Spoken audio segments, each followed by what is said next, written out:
Now, why do people reject the truth? It's not because people are evil. You and I, even though we're Muslim, but within Islam, within your family, somebody comes and tells you something that's true, but if you accept it, your father's not going to like it. Or if you accept it, you might have to quit the business. Or you might lose some money. Or you might have to pay somebody back. There's a price to pay. So now what do we do with that truth? Nah, that's not true.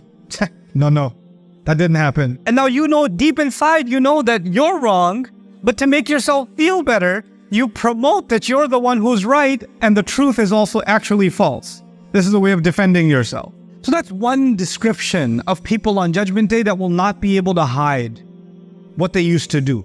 وَيْلٌ يَوْمَئِذٍ لِلْمُكَذِّبِينَ. But then Allah gave them a second description. And this is where things get very interesting in the surah.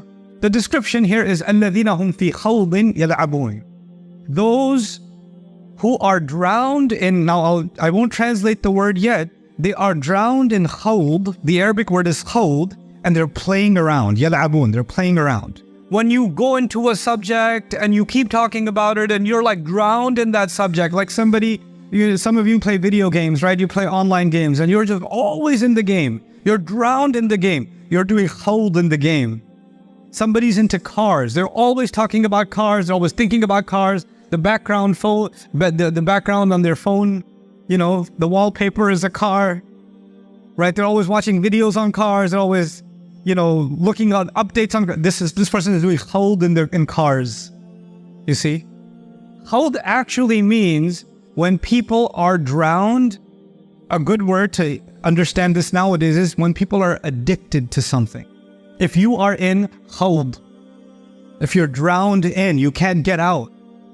And if you don't do it again, you feel something missing inside you. Somebody who's addicted to alcohol, they drink, they feel like they're done. They go 1 hour, 2 hours later, I gotta have it again. I gotta do it again. Give me another one. Their stomach is hurting, they're still drinking.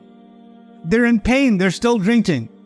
They're half asleep, they're still drinking. They wake up, they need a drink immediately. It's the same way with these kinds of other addictions. The addictions that are online, the addiction to entertainment. Some people are addicted to, movies, Netflix.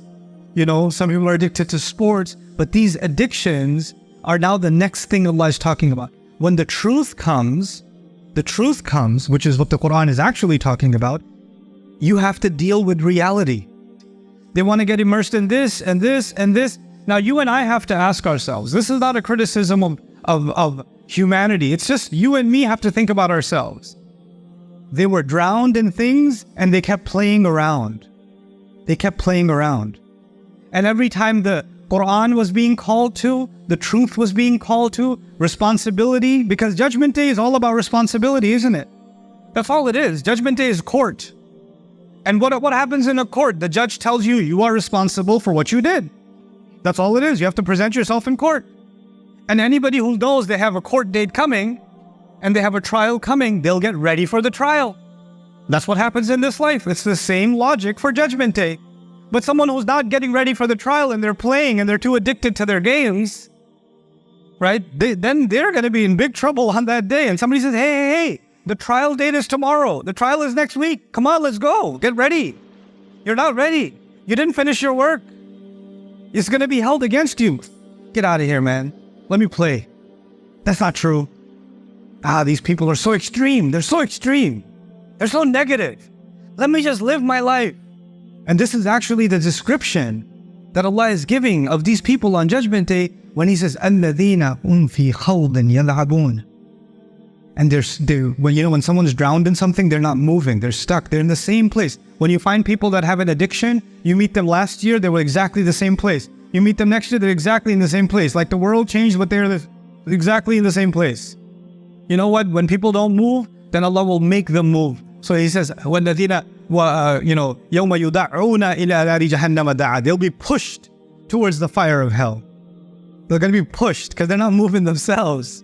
They don't want to go. هَذِهِ النَّارُ الَّتِي كُنْتُمْ بِهَا تُكَذِّبُونَ. This is the fire that you were calling a lie. أَفَسِحْرٌ هَذَا? Is this magic?